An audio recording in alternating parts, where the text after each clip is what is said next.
اگر شما جز اون دسته افرادی هستین که فکر میکنین مرتب مسواک میزنین و بهداشت دهانتون ایدئاله، باید بگم اگر نخ نکشیدین 50% کار مونده.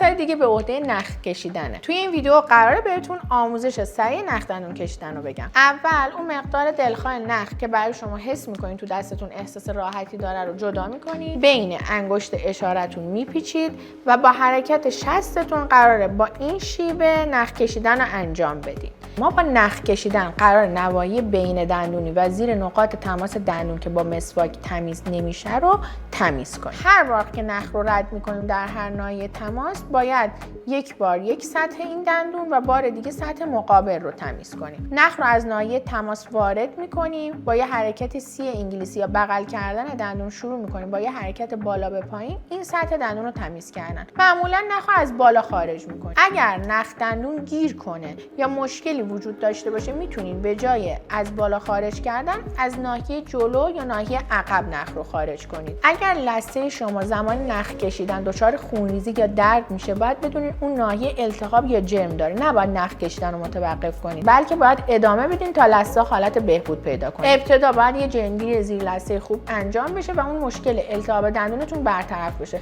معمولا بعد از یک هفته شما میبینید لثه‌های سالمی دارین. اگر حین نخ کشیدن حس کنید نخ ریش میشه، پاره میشه یا گیر میکنه، اینم یه هشدار مهمه.